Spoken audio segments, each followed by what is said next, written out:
Olha, excelente explanação, obrigado, Segré, porque assim, a gente conhece, acompanha tudo isso, mas não tem essa visão. Você segmentou muito bem, né? Ricardo, para pegar então esse gancho e te passar, é um país que teria, né? Bem governado, bem administrado, totais condições de ser, sei lá, uma Suécia, talvez.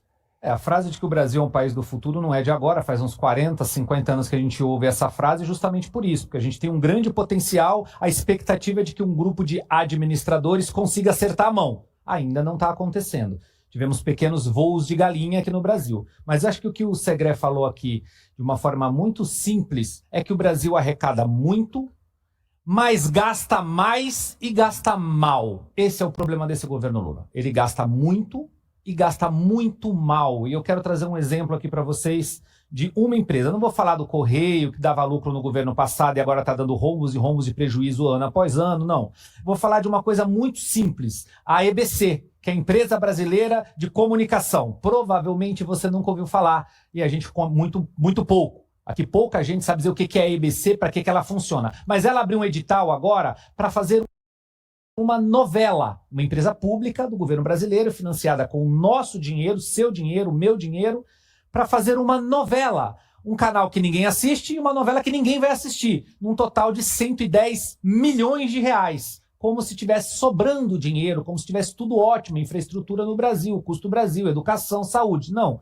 Vamos fazer uma novela. Esse tipo de investimento público, que não deveria acontecer, é o que faz com que, somado a emendas parlamentares, que a gente já sabe que é um antro de corrupção, somado com viagens internacionais que vivem sendo colocadas sob sigilo, cartão corporativo liberado geral e outras, pessoas, políticos colocados para administrar empresas que não têm a menor competência técnica de administrar. Se soma tudo isso, chega nos rombos que o Segré trouxe aqui para a gente, que são os maiores da história, apesar da nossa arrecadação. Ou seja, o dinheiro que é tirado dos nossos bolsos através dos tributos, etc., também ser recorde de arrecadação. Então, o governo nunca arrecadou tanto, mas também nunca gastou tanto. Ele gasta muito mais do que arrecada. E isso é um grande problema para o Brasil. Infelizmente é isso. Esse exemplo da EBC que eu trouxe, 110 milhões de reais para fazer uma novela, Caivano, é, no mínimo, absurdo. Tenho certeza que a população não entende, não sabe bem direito o que está acontecendo. Porque se a população tivesse a opção de escolher se quer ter uma novela num canal de TV público que ninguém vê, que é traço de audiência, literalmente, ninguém ia querer isso, ia preferir que esse dinheiro estivesse sendo investido em outros programas públicos. Mas não, o governo, para poder apadrinhar os seus, porque se você for olhar quem está nessa EBC, são pessoas lá atrás, grupos de artistas que falavam aí Salve Amazônia, agora não estão falando mais, que estão lá em cargos recebendo altíssimos salários para fazer isso, uma novela num canal de TV público que ninguém vai ver. É fácil quando alguém paga a conta, né? Acho que o Segré falou tudo. Gastar dinheiro dos outros é um negócio surreal. Agora, antes até da gente passar, eu quero mostrar o vídeo, mas para vocês dois, voltando para você primeiro, Ricardo, vai sobrar essa conta para o próximo governo. E aí, como resolver isso lá? Olha, primeiro ponto, nós precisamos, enquanto nação, ter um próximo do governo sério. Esse é o primeiro ponto. Porque se a gente tem uma continuidade do governo Lula, aí é ladeira abaixo, aí subam as colinas.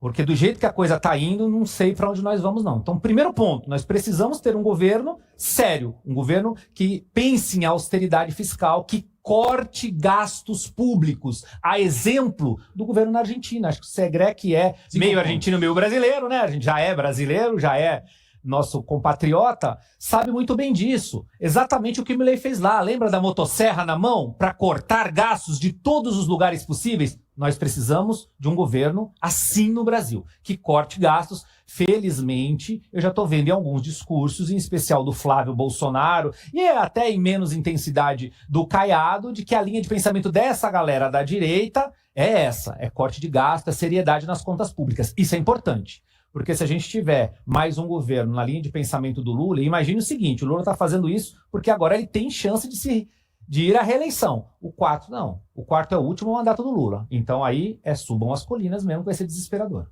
Eu posso dar uma sugestão? Era isso que eu ia te pedir. Eu queria te dizer o seguinte, ó. Imaginemos, como o Ricardo falou, que seja Flávio Bolsonaro. E aí você, sendo argentino, você acompanhou o que fez Milei. Foi preciso muita coragem. Sim, claro. E óbvio, foi preciso também do Congresso argentino apoiando as medidas, senão não tem como resolver, né, Segre? Mas não apoiaram muito no começo, Caivano, porque no começo o Congresso argentino era canhoteiro. Ele modificou no meio termo, nas eleições de meio termo que a Argentina tem do estilo americano. Tá. Então agora, finais de outubro de 2025, teve uma reversão da conformação do Congresso e aí conseguiu colocar pautas estruturadas. Mas para diminuir o gasto público, não precisa do Congresso. Precisaria do exemplo. Vou dar um exemplo. Estive dando uma palestra em Recife, Pernambuco. Aí quando chego aí, converso com um deputado estadual e ele me disse, eu perguntei, quanto ganha um deputado estadual? 35 mil reais na mão. Falei, pô, bom, salário é bom. E tem 20 pessoas de assessores, a possibilidade de assessores, e dá uma caminhonete 4x4 todo ano, troca, todo ano. E tem 2 motoristas, um para de manhã e outro para a noite. Fomos jantar e estava o motorista esperando. Aí pergunto, se a pessoa, e não estou falando mal desse deputado, se a pessoa não estivesse no lugar que está ocupando um lugar como deputado estadual, eu pergunto, ele teria 2 motoristas e trocaria de carro todos os anos? E a resposta é não. Óbvio. Então por que o Estado tem que pagar para ele? Não consigo entender uma lógica nesse ponto. De novo, como é dinheiro dos outros, eu uso. Mas se eu tivesse que pagar, eu fico quieto. Então vai uma proposta, eu não sei, provavelmente isso não vai prosperar, mas uma proposta que se eu fosse e tivesse a possibilidade de recomendar isso não apenas para o governo federal, aplica para o governo estadual e aplica para prefeitos.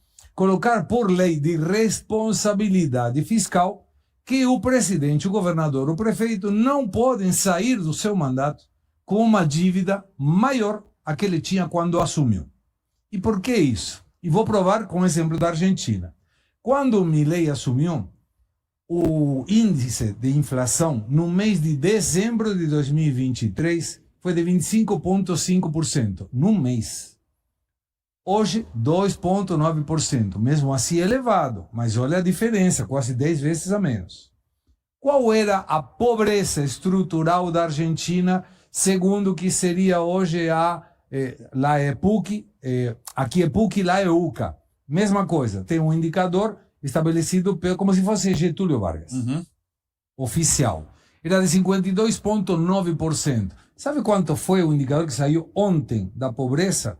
Sem aumentar a ajuda social, 28,1%. 52,9% para 28,1%.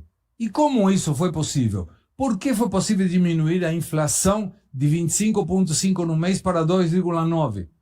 Queda do gasto público. Quando você não tem gasto que precise fazer, utiliza esse dinheiro para melhorar produtividade, investimentos e, entre outras consequências boas para a população, é diminuição da inflação, que é o pior imposto à pobreza, e uma queda da pobreza por uma vantagem estrita, fácil. Quem quiser procurar emprego, consegue emprego. Tendo emprego, sai da ajuda social. Diminui a ajuda social, devolve a dignidade da pessoa de poder bancar a família com o suor da sua frente. Olha que simples, simplesmente diminuindo o gasto público. Para concluir, 22 ministérios no governo anterior ao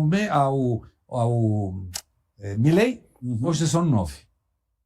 Pronto. E está tocando o governo, não mudou absolutamente nada, né? Não mudou. Não dificultou as coisas acontecerem. Cortou na chefatura da Casa Civil, como se fosse aqui, chefatura da Casa Civil, que é a chefatura dos ministros, Rui Costa, tinha 125 carros, eram 40 funcionários.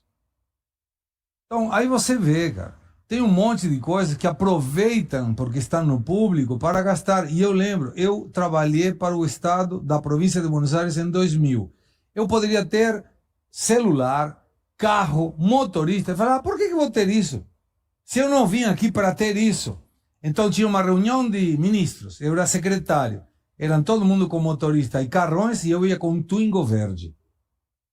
Tem que dar o exemplo, cara. Perfeito.